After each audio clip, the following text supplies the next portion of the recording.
Good morning. Welcome to another live stream at Playable Worlds. Today we have a fireside chat. I'm excited. We got our coffee here, and we got a couple guests.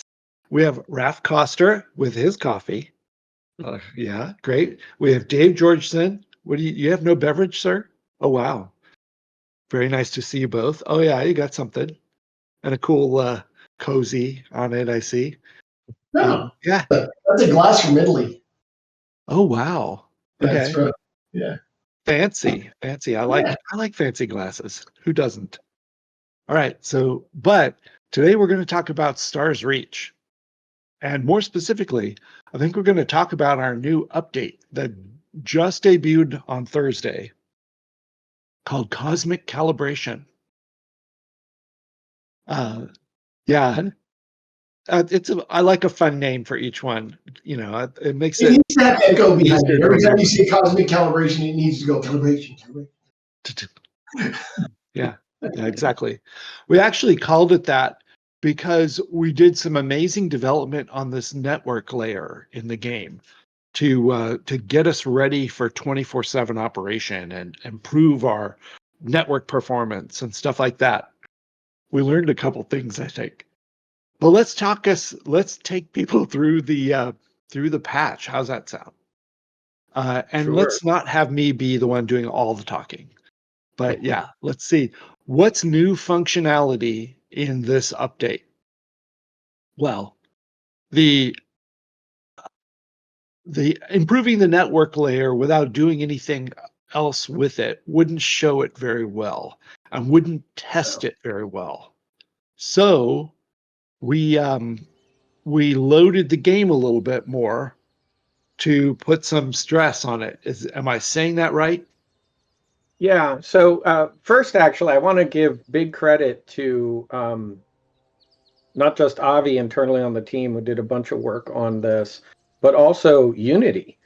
The netcode improvements are not just for us, actually. We have been working super closely with Unity to get the ECS netcode package upgraded for everybody in the world. Wow. So Nice. a bunch of the netcode changes that have been made recently are basically things that we told them, hey, if you change things in this way, this becomes more MMO scalable. And those are now being rolled into public releases for netcode as a package for anybody in the world to use. We are not done working with them. We've found a couple more things that should improve overall throughput for really large scale worlds with lots of dynamic objects.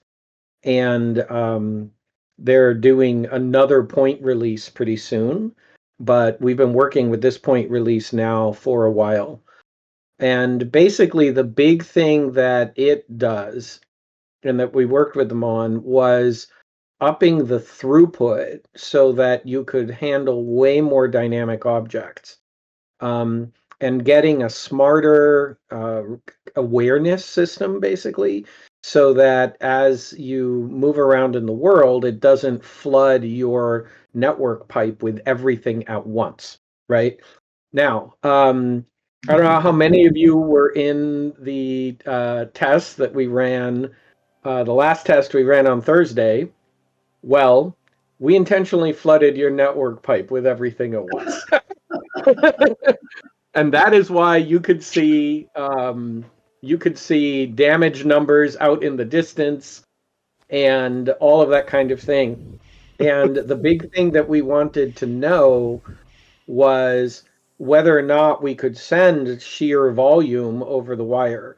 So we were sending you every single object in the planet or the space zone, regardless of whether or not you could see it, whether it was too small, all of it, all the way to the edge of the map.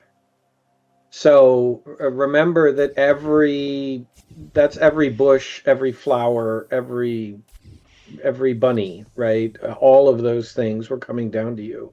That is why your frame rate tanked, because it did then try to render those things, even if they were smaller than a pixel. but we learned a lot. We didn't particularly get a lot of networking hiccups, right?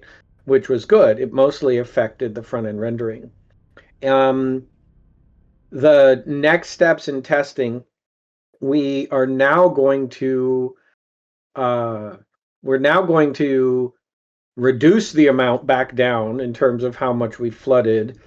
We have additional tests that we need to do. One of them is going to be about player density. So players should brace at some point here for us to cram everybody into an itty bitty little space, rather than letting you spread out everywhere, because that's a different kind of stress test that we need to do. And we also obviously need to up rendering performance, which is something that we've been working on in the background now for a while, in order to be able to handle rendering the larger amounts. And then the next thing that will come is being even smarter, right? So that we don't actually flood your pipe. We should be able to be selective, right, about sending small things from only when you're closer and big things only when you're farther away, important things when you're farther away. So not just size, but some importance-based stuff, things like that. So we're going to be doing all of those kinds of tests over the next multiple weeks, off and on, and we'll kind of put it back to normal in between. So I believe today you basically have a put back to normal. And that's not quite right. It is put back to the way you are used to, but with the new code. Right, so it's put back to the way you're used to, but with settings like the way you are used to. So you won't now see everything all the way out to the horizon, but with the new code underneath it. And that should be giving us really, really good networking performance in terms of throughput. That was pretty geeky, but I know we've got a lot of geeks who listen in, so... Yeah, thank you. So we really want them to tell us if they're having frame rate problems, or delays, or what kinds of feedback are we most listening for? It would most listen for things like network hitches, rubber banding, things like that. One of the things that we were noticing some in our internal playtest yesterday was that the terrain took a little while to come down. Not sure why, because actually it doesn't come down via the real-time netcode, so that might not have anything to do with it. But frame rate should basically go back to where it was, which we all know isn't awesome, right? It's pretty machine dependent right now. That's where the rendering fixes would be coming. But frame rate should basically go back to whatever you were getting prior to Thursday. It should go back to that. The additional object count was giving you a pretty big additional hit on Thursday. Okay. All right. I heard we also increased flora and creature density. Did we do any of that? Or was that a different? No. Okay, I had that in my notes for some reason. Oh. Yeah. Okay. That is coming, and we'll talk about it a little bit later in the show, I think. Okay, excellent. Crossing that out. Limestone, sandstone, and chalk have higher adhesion values now, so that they can work better as caves. Is that because we wanted natural caves to become larger? No, it came out with the planet progen stuff. So when we started randomizing, like planets might have sedimentary, igneous, or metamorphic rock, not necessarily all of them. And if a planet ended up with, like, say, mostly sedimentary rock, well, most of those sedimentary rocks had low adhesion. which meant that any kind of caves that we started creating on those planets would just crumble and fill in. And we wanted to be able to have caves in limestone planets because, limestone caves, right? So we upped the adhesion on a couple of things so that those planets could be more structurally sound for that sort of effort. And then the players reap some benefits too, because you can actually start using, like when you build with the depositing on the terraformer, you can build it out a little further and stuff. Okay, excellent. All right, I kind of wondered if it were for naturally occurring caves or if it were man-made structures or man-made caves or... No, Okay. when we initially looked at the adhesion values, it was pretty clear that limestone is a soft rock. And we kind of judged everything based on Mohs hardness when we were looking at the original adhesion values. And we didn't take into account, in all cases, the horizontal strength of some of these materials. And limestone, obviously, if you've ever been caving, limestone is capable of gigantic cave. I recently went to Slovenia and I was in a cave that was a 1/4 mile tall and it was limestone. It was astounding. So yeah, we upped the adhesion value. I also believe limestone is one of those rocks that has a variety of hardnesses, that it comes in a range of hardnesses. So when you go to the store when you go to a rock place to go buy marble for decorating your house, Yeah. some of it comes graded in hardness, and some of it's only suitable for use on a wall or someplace where it's a veneer. You're not actually walking on it. That's totally true, but there's a certain limit of what we're willing to model in the game. You know what I mean? Oh, yeah, so like when we were doing rarity on gemstones and metals, which we'll talk about here in a little bit, opal has it goes from being extraordinarily common to being extremely rare in the real world, depending upon what the variables are. Well, we only have one opal in the game. So it was basically like, all right, what's the most common kind of opal and where would that sit? And that's what we use. And the same is true with some of the different strengths and rocks and stuff. Okay. Yeah, though there is a minor caveat to that, which is we are going to be able to have, you'll still only get one kind of opal, but as you extract ores, right now you extract gems by actually digging through veins of gems, right? But gems are also going to become, in the mining system, a drop out of mining. And so different kinds of gems will appear inside of different kinds of minerals. And we can do the rarity piece of it that way, so that, it is more common to find, I don't know, opals in this kind of rock than that kind of rock. But it'll still just be one kind of opal that drops. Okay. Yeah. All right. So just to back up for a second, if you're paying attention to all that adhesion and you want to know what were the three rocks again, limestone, sandstone, and chalk were the three. Next item that changed in this patch, you'll love this. Roaches and Carvix move faster when not in combat. Same speed in combat, but when they're in traversal mode or hunting you, they now move faster. Yeah. Why is that, Dave? It was mostly me just being devious, I guess. There was the Carvix and the Roaches have a low profile and they blend in well. So by increasing their non-combat movement speed, I actually made them more dangerous in the wild because you'll be walking through and you have to be more paranoid about them. And that seemed fun, so that's why.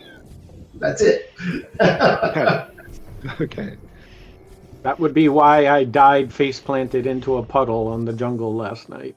Oh, well. You're welcome. Okay. The Paver tool. I understand we have upgraded their batteries. Battery cost has been lowered, so it's easier to make roads. Yeah, it was honestly ridiculously high. And it was a pretty easy variable to twiddle, so I just went in there and messed with it a bit, so it's easier to lay down roads. Okay, all right.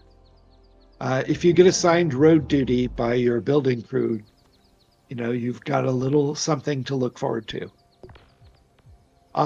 Going to Flora for a moment. I understood there used to be versions of bushes and mushrooms that were with seed and no seed, and it depended on if you planted it. Is that right? Yeah, and now there's only. It was totally annoying. We did that because we had a problem with an infinite loop thing, where you could plant a plant and get seeds, and you would always get like more than one seed. So eventually, you just had an infinite stack of seeds. So we were like, let's do a no seed version. And that's why when you planted stuff, it was a no seed version. But that's a lame fix, and we didn't want that. So what we did was and a fancy word here for the people who don't know it, we put in stochastic probabilities so that we could do less than 1% chance of something happening, so that we could have real rarity stuff. And well, it's not 1%. It's we have a weighting system. We could have less than 1 as a weight. So it became less probable that you would get seeds. And that made it so that we could get rid of the no seeds versions. And now when you plant stuff, you don't have to worry about it. It acts exactly the same as the wild ones. Yeah. So anything you plant in your yard from seeds you gathered in the wild now will get you exactly the same plant that came in the wild, not a domesticated version or anything like that. That's good. Okay, next. When you are invulnerable because you got a power-up in combat, for example, you cannot be affected by statuses like frozen or on fire. Does it work for disease too? Yeah, all the status effects. Okay, if you get a power-up that says you're invulnerable, you should be. We just hadn't gotten around to implementing it, and that's why we did. This was just an oversight on our part. We missed it. We made the power up before we had status effects, and we never wrapped around to make you immune to status effects. So we just did it. Okay. So guys, if you're testing and you come across something where you think, this logically should have had this, and let us know, because we might have forgotten it like that. It's helpful. Okay. Going through portals has changed. All right. I'm going to ask you a question. I want you to put an X in stream chat. Have you been through the portal in space to visit a wild wormhole planet? Who put an X in chat if you have been through a wild wormhole? Thank you. Do we have to do it? We did. There. Thanks, Raph. The way, then you know that what you did was you just flew right through the wormhole. You didn't click anything. You didn't press any keys on your keyboard. You just aimed yourself for the hole, which is pretty big, and you went right through it. That's how all the portals now work between space and planets. You go up to that big giant sculpture thing that I think looks like modern art, and you find the TP-shaped gate at the bottom, and you just go through it. You can walk through it, you can fly through it, you can fall through it gracelessly. All of it works. You don't click. You don't have to carefully get to the right range on it so you can activate it. Nope, all gone. Yeah. It's created a new mini game of flying through the portals in space without hitting the platform and going through the little landing sequence. I like to grapple through it. Yeah, and the fail state is actually if you miss, and then you end up standing on the inside edge of the portal in space. But it feels like flying through rings in one of those games, Yeah. Although yesterday I got through a portal into space and found myself down at around 15% health remaining because something was eating me on the other side while I was loading. That's been, We've got I noticed that's been happening to me too. There's, I don't know, the critters may have figured out that's where we emerge. It's a straight up feature we just haven't implemented yet, which is basically don't have you be alive in the world until the entire world is ready for you to be there. We just haven't gotten there. So once we fix that, all those issues about getting eaten before you can see anything will just go away. Yeah. And we have to do it before we do PvP, because otherwise you're doomed. Doomed, I tell you. Yes, doomed. Okay. Combat tips. A combat tips screen has been added to the F1 menu. I have to tell you, if you haven't looked at the F1 menu in a while, it gets updated all the time. Like all the time. It is current, folks. This is not, a website somewhere. This is current. And the combat tips are helpful. And one of the things it teaches you is how the color coding works for the creature names. Depending on what previous games you've played, you might recognize the that viewing a creature from a distance and it having a certain color name, like red, is probably something you should pay attention to. That's dangerous. Don't go walk up and pet it. There's a scale there that lets you basically know how many friends to bring with you before you engage with that creature and how ready you should be. Some of them, if you get the drop on them, you might be okay, depending on their color. But others, I mean, you need friends. Yeah. This is one of those things that I remember when this got invented and I hated it. Because pretty soon everybody was just saying, oh, let's go kill 6 purples. And it just was so anti-immersive, right? It was part of the big streamlining of MMO gameplay that Blizzard did, basically. That's really when it really kicked in. One of the things that we think about and talk about is how much info do we want to hand out for free versus having players discover, right?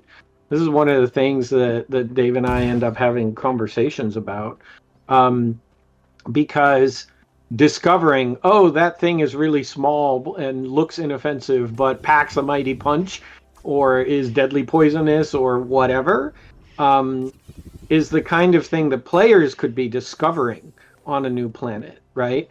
But there is a huge expectation these days on players' parts to get told in advance, right?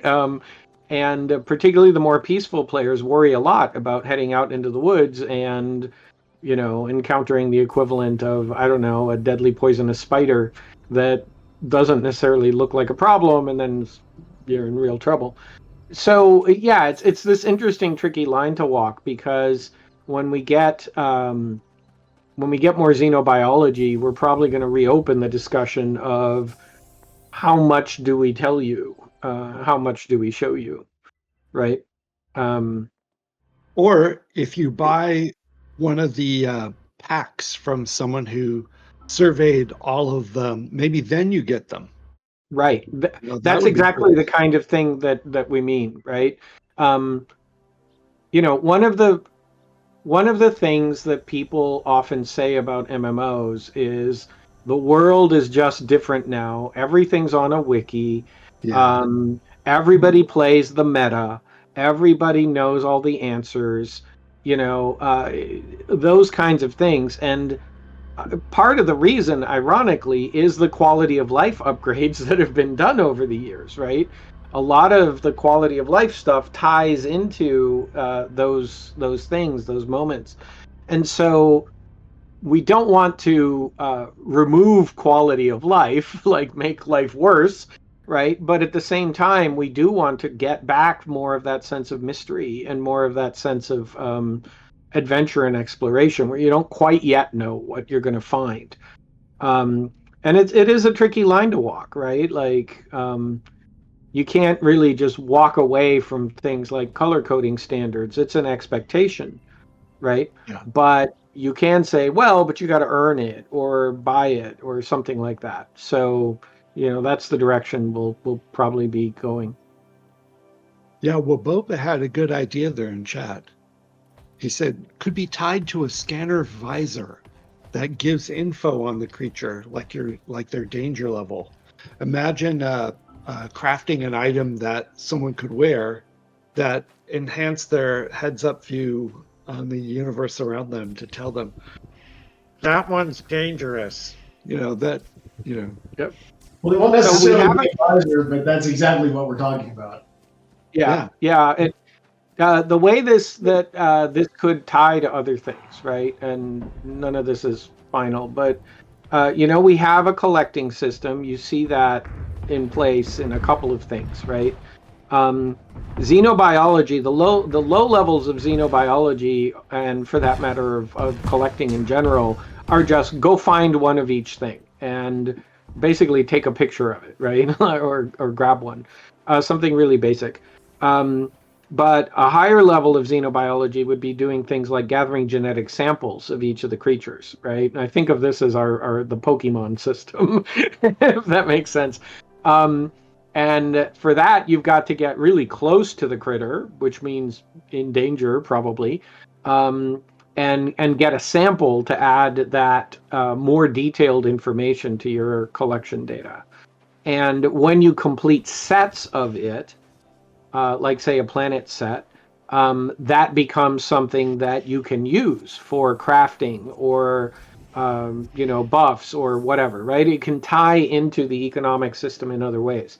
And so completing the collection of a planet could create essentially a data bank, and then something like your visor, you could install data banks into it. And so until somebody has surveyed the planet and actually gathered samples of all the critters, color coding doesn't work, right?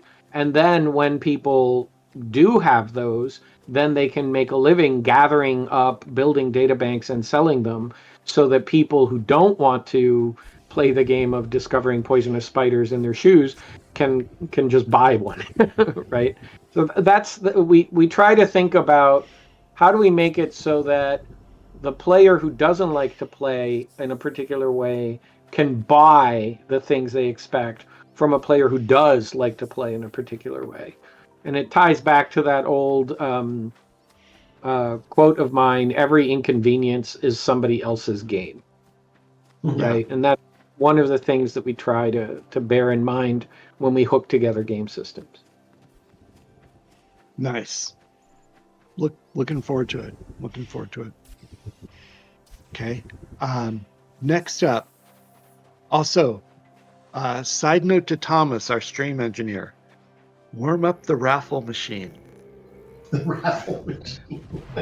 Well, I don't know how he does it. He's got a I'm not magic trick. intending. I just like the name. Yeah, doesn't have anything to do with me. It should. Thomas does magic and it works. I like it. Okay. Next thing up, audio improvements to the Omni Blaster, the wild wormhole that we talked about flying through. As you get closer, you hear different things now on it. So keep your sound on for the wild wormholes. And the Xylo Slicer, they all have audio animations. So listen for those audio improvements. Yeah. Animation improvements to sliding downhill and sliding on ice. Yeah. It now adjusts based on certain variables. It's cool. Yeah, it feels more real. Just a cool looking thing. Yeah, exactly. Yeah. And then another thing is, do you want to talk about those ones more? No, okay. Improved artwork for sunrises. I didn't notice what was different in that, but they changed something. Yeah. And we changed some of the fonts in our UI and on various screens. Yeah, that's ongoing. That's ongoing. So this is the first phase of many UI changes that are coming over the next couple of updates. Inventory gets hit a lot in the next one. Not this update, but the one after that. And so there's going to be, we're going through the whole process. We're going through the entire game and changing stuff. Yeah, Okay. it's this is basically a from scratch rewrite of the entire UI system.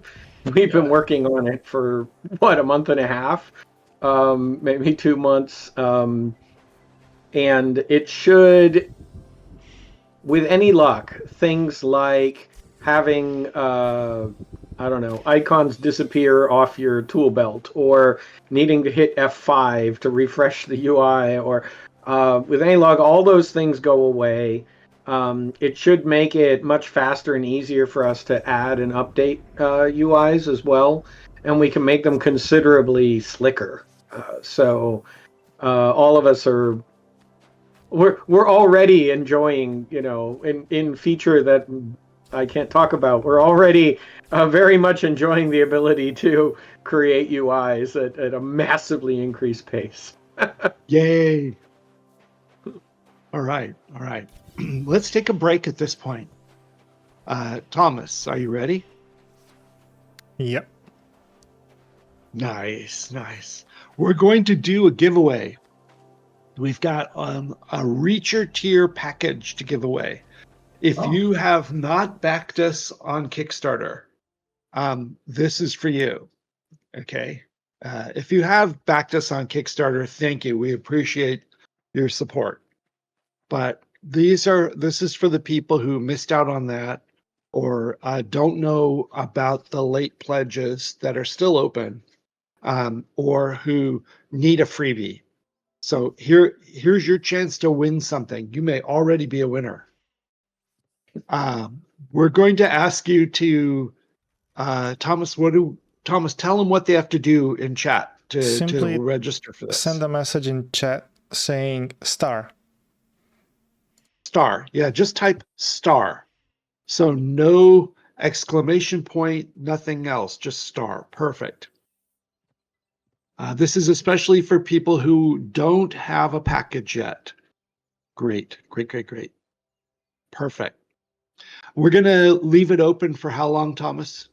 5 minutes, 2 minutes? Yeah, 5 minutes. 5 minutes. Okay. We're going to leave it open for 5 minutes. One per person. You must be present to win. We're going to give it to someone who's present. If 5 minutes from now you have gone to the store and you don't respond, we're going to raffle it again and give it to the next person. So good luck. Yeah, odds are very good so far. A bunch of people in the chat already have a package, so Yep. You guys are in good shape here. They need to go get a whole bunch of their friends and don't, and tell them to show up. I know. If you guys have friends, poke them. I mean, not everyone does, but if you have friends, poke them and get them to log into the screen. This is a good time to type the word star. Just saying. Okay, let's go. So today, if you played on Thursday, and you're going to play in today's playtest, which is very soon now. Rod's setting up the servers right now. Is there any difference? You described that you adjusted the view distance to put it back to the old style. So at the beginning of the show, you explained to us how we did that. Is there anything else to know about that's different in this one? No, they really shouldn't notice anything. If we did our job right now, it should feel like it did before the update as far as the network goes. Okay, right. Great. Yeah, still keep an eye out for things like hitches or unexplained network-related pauses, because, again, the whole networking system underneath is different. It just has the same settings that it used to. Yeah. So it basically, anybody who's been a tester prior to Thursday, tell us it should feel the same or better than it did before Thursday. Okay. If it feels worse in any way, that's worth reporting. Yeah. And do you want them to try to record video if that happens, or anything like that? If they have a rubber banding moment, try to catch more of it on video or If just it's, good? if it's happening to groups of people, then that's a problem. If it's happening to only individuals, it's likely that it's system specific at this point because we haven't done any serious optimizations for min spec or anything like that. So it's probable that it would be individual unless we're seeing a lot of reports. Okay. All right. And not for sure, just probable. Okay.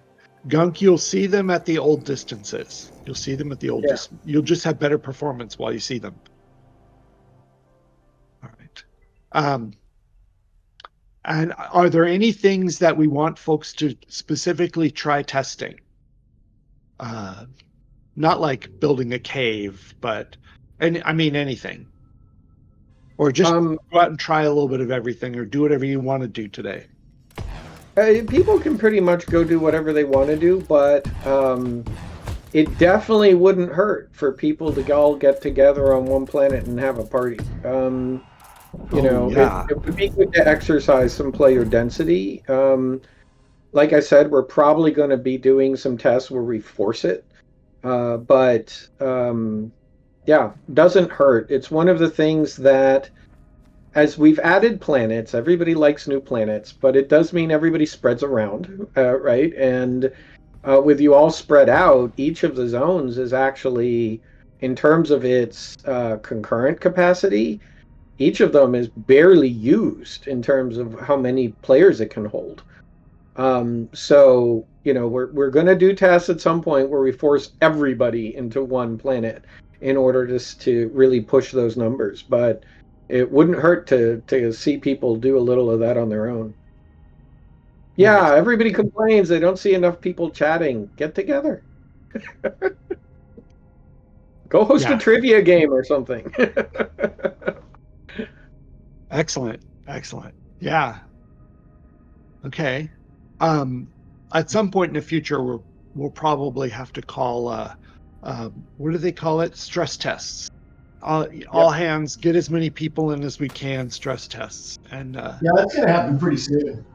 Yeah, I'd love to put one right now where we want to, we've been very public about prepping for 24/7, and we need to make sure that we can handle population density. So it's coming.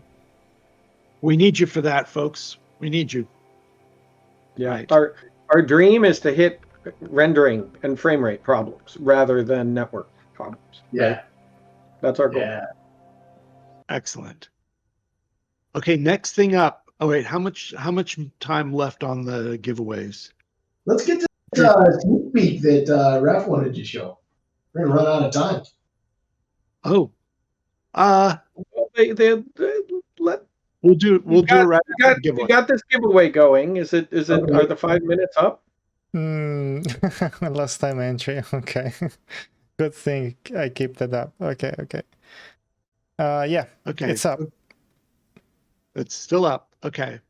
Here's the next question. We're going to stall while we finish this, and then Raph can show stuff later. So we're working on the next patch right now while folks are trying out cosmic calibration, and we're also going back and changing things that we see based on people playing cosmic calibration. So what are you guys working on that's for next time or a future time? Is there anything you want to leak today? The next update's going to be cool. Let's you go first, Dave, because Raph's going to... I got to pick something now. Let's go with... Well, I know what Raph's going to talk about, so I'll talk about. I'll just roughly talk about player missions. So one of the things we're going to start doing is getting an element. This was a push from Raph, and I totally agree with it. There's a concept that's been done in other MMOs, and it's kind of I don't have anything else to do. I want to do something quick little missions that you can run. So they're like kill missions and heal missions and find stuff and get an nav point and things like that you'll be able to pick stuff up.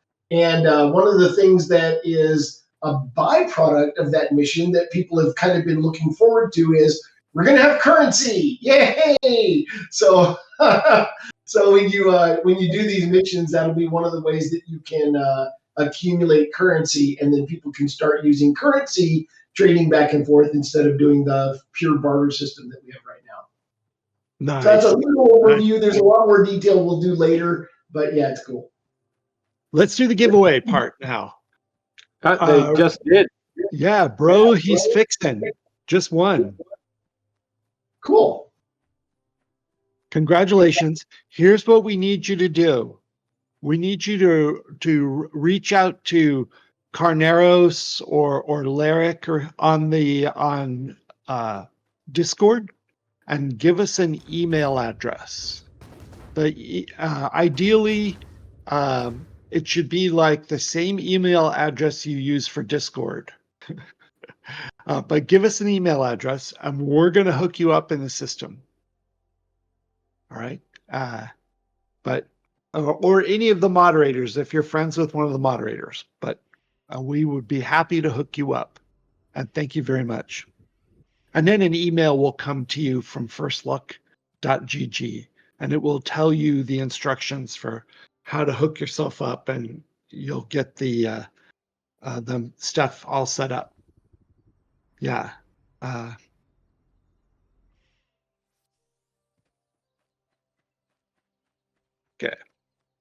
All right.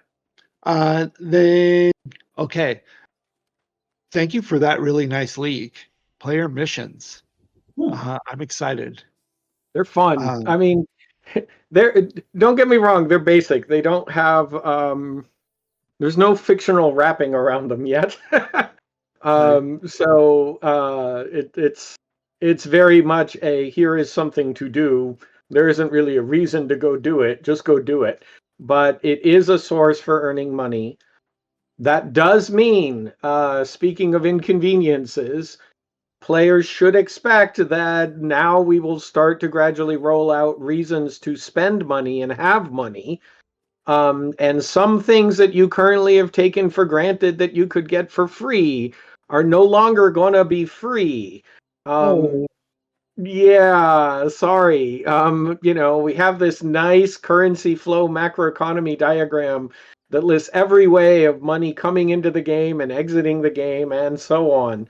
And, things like learning a skill are on the list that, this is going to start costing money, right? So it creates much more of a loop, right? Where people engage in activities and there are reasons for the rewards, and the rewards then result in unlocking new capabilities, right? That's kind of at the heart of an RPG loop. So. Okay. It looks like Bro has Lixon. I saw what he said, but I still got it. Yep. Yeah, I didn't get it. No. Sent a message on Discord. Oh, you got it? Yeah. Okay, got it. I'll hook that up after the show because I'm unfortunately not gifted in the category of multitasking. So we're gonna keep going for now. Yeah. Okay. Next thing up, Raph. Do you have any little leaks that you want to go for? I do, and I actually posted in the Discord just now saying anybody not in the Twitch live stream may regret not being here today. Oh, nice.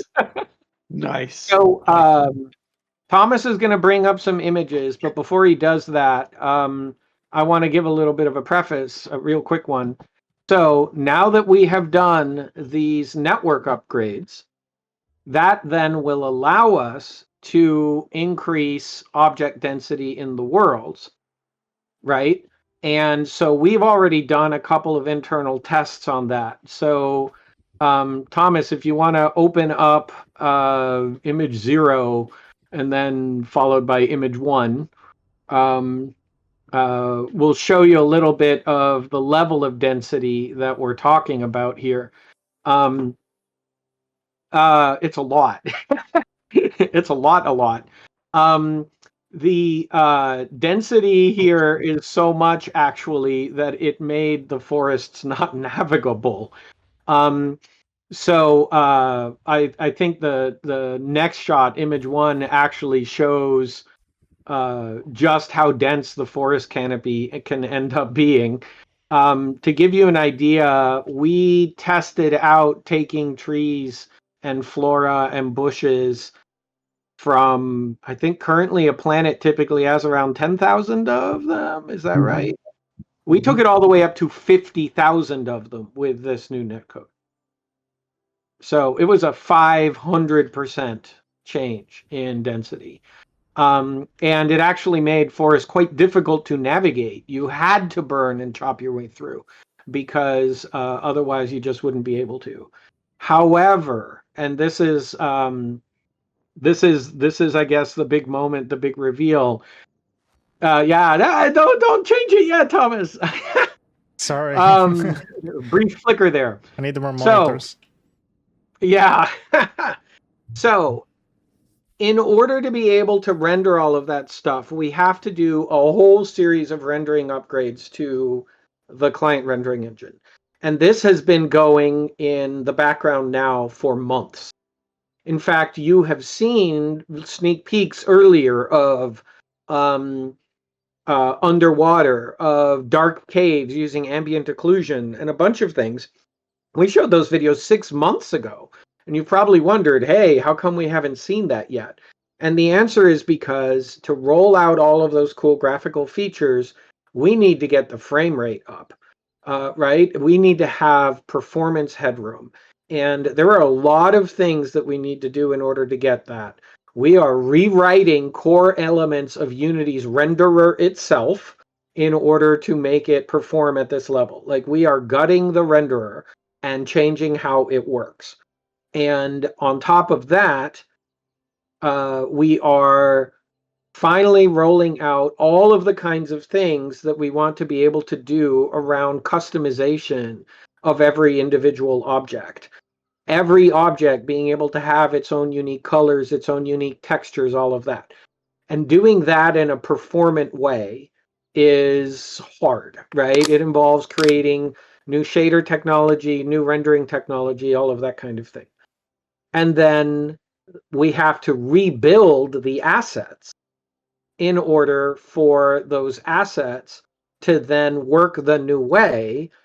And to give you an idea, once we rebuild these assets, the performance on the asset, it becomes just like dramatically better. We're talking like an individual asset might literally be 100 times cheaper, right? It's a really, really significant difference. There's more coming beyond that. Automated LOD systems and billboards and things like that can allow us to do things like not render these full tree meshes all the way out in the distance like you're seeing on the shot on screen right now. And along with this will come improved lighting, volumetric fog, and a few other things. And I guess now is when I'll say, so if you remember what Gaia Mar looks like today, it's going to look like this soon. Go ahead, Thomas. That's your cue, Thomas. He knows there's a delay. So, Stars Reach is getting a bit of a facelift. Yeah. Strikingly different.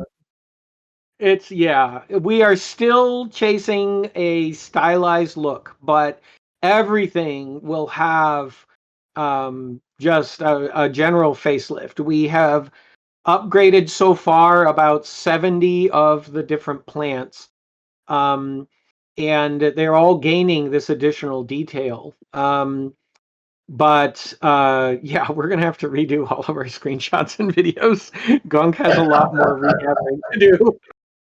Thomas, you want to go ahead and go to the next one? Just so Oh, don't panic. You'll enjoy it. Admit it.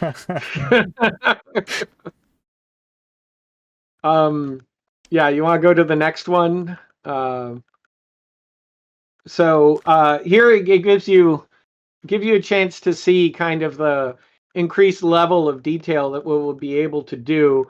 You can see trees are now gaining vines and stuff, and just more detail.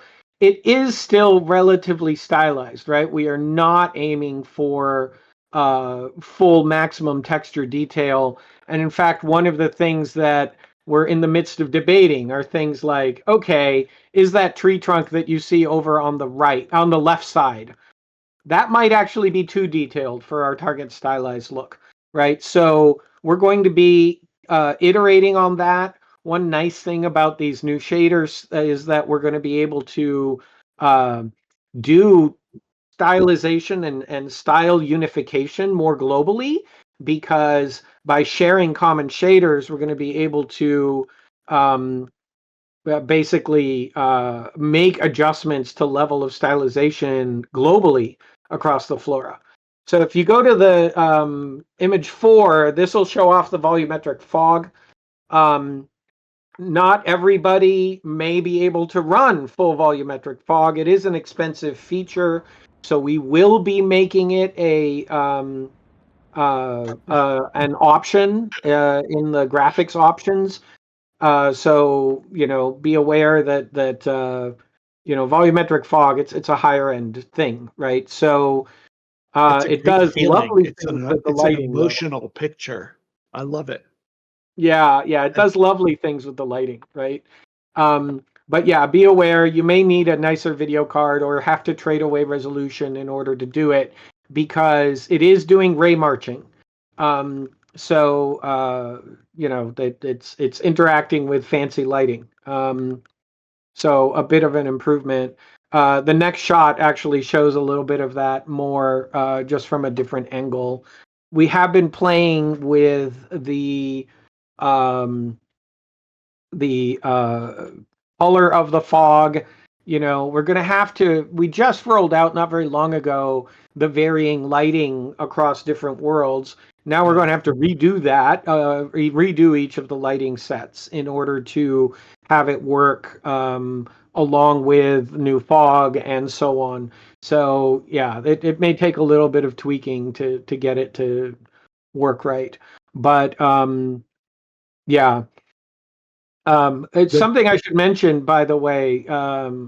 This comes along with a pretty significant performance improvement. So it increases the frame rate dramatically. But so this look actually also, the look is better, but it is also much cheaper to render in the end. It is much faster to render. So we'll get a significant frame rate boost. Can I say something negative for a second? Yeah. Okay. All right. The caveat, though, this improvement doesn't apply to characters yet, right? Correct. So we do this stepwise. Yeah. Step 1 is do the environment. Step 2 is actually going to be doing what we tend to call props, meaning all the objects. And these tend to be these are hard surface objects for you modeler art people. And the reason that one's step 2 is because Flora is using essentially an internal materials library that we control fully, right? But props are craftable by players. And so that required figuring out the system of generic materials that players can apply to the walls, to furniture, to this and that.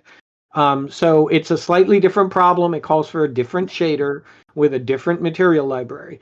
Right. After that, we'll tackle creatures and players. If you go to the next one, it might actually be my favorite screenshot, even though it doesn't show off the fog as much. Yeah, I just love the lighting in this one. It's very Maxfield Parrish.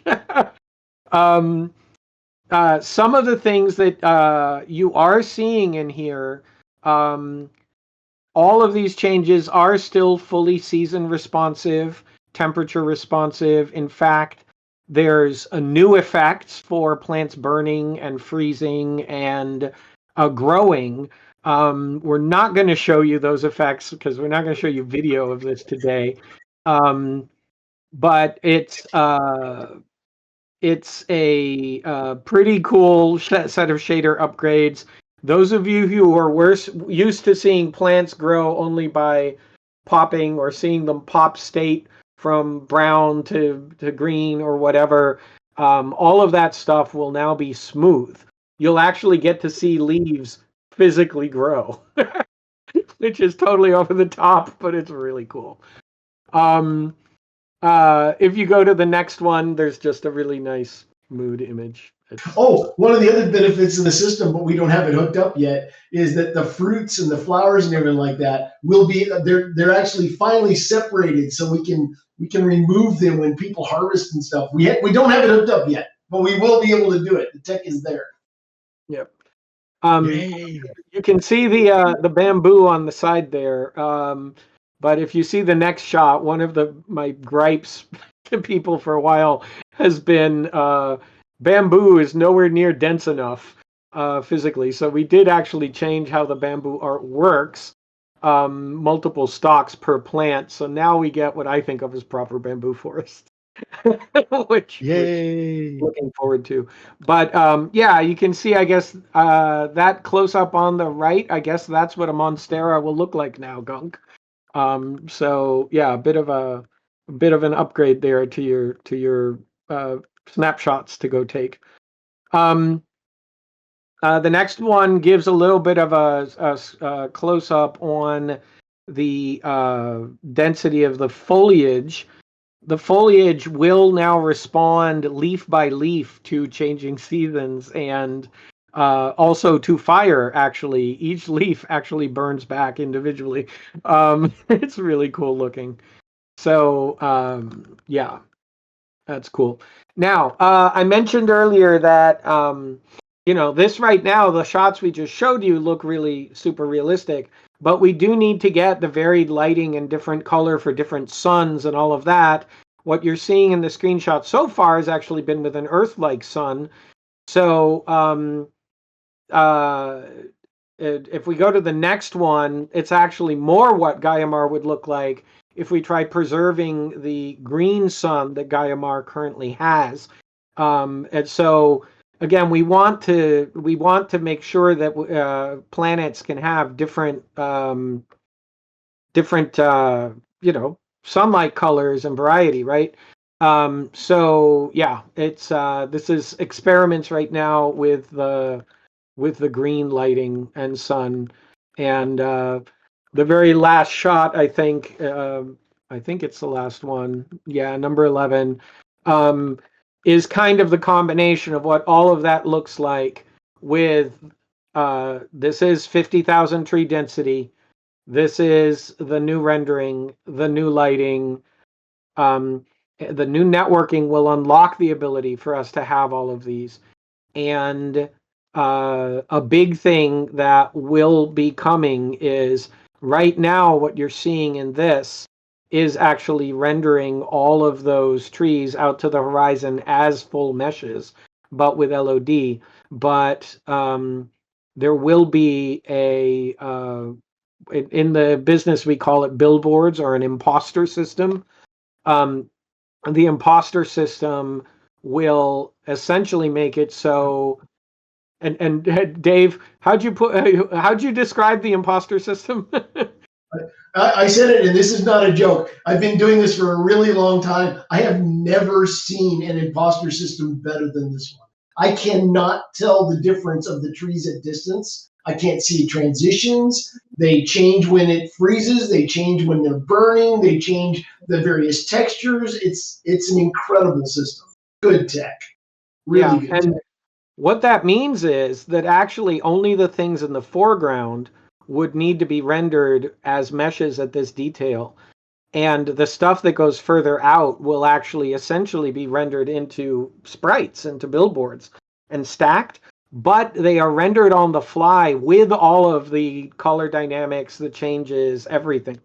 And the upshot of that is that the number of triangles on screen that we end up needing to render is going to fall like radically, really, really radically.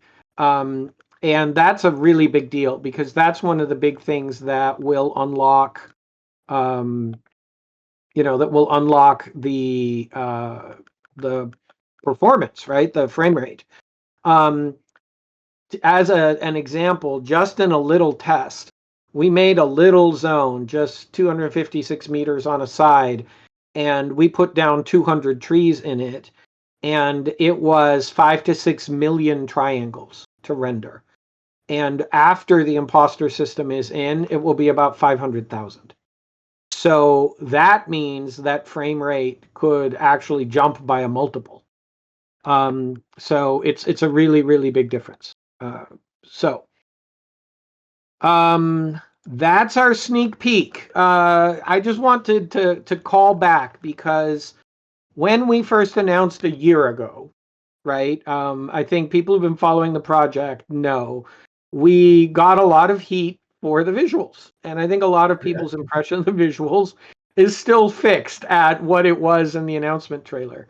And we said at the time, we are not done, and we've got a lot more work to do. And yes, it would involve stylistic evolution. And we are almost there. And the big question for us right now is how much of this can we get into your hands by 24/7? We are making it an internal goal. We may not quite make it. We might not get all of those features, but that is our target. So there you go. I told everybody in the Discord they'd regret it if they weren't here. So hopefully you like what you saw. Yeah. That's our leak. We're super excited, as you could tell. Love this. Yeah. Cheese and rice, you're right. Thank you for all your kind words. Thank you for your support, guys. Congratulations to Bro who won the package. We'll give another package away at our next Fireside Chat. And the playtest servers are open. Rod even came in and Fleet Chat and told us it was open, so you could jump in early if you want to. I suspect some of you are already logged in. Go out there and feel the new network layer and enjoy it. And more stuff coming soon. Did I miss anything? All right, great. The playtest schedule's posted for next week. Check that out too. Soon we won't be posting any schedules anymore because we'll be 24/7. Soon. Yeah. It's still weeks away. We'll keep an eye on those posts because we're going to put some special ones up, like a stress test and things. And I want everyone to see that and come and help us because we need your bodies at least. All right. Thank you so much. Thomas, you can take us out, sir.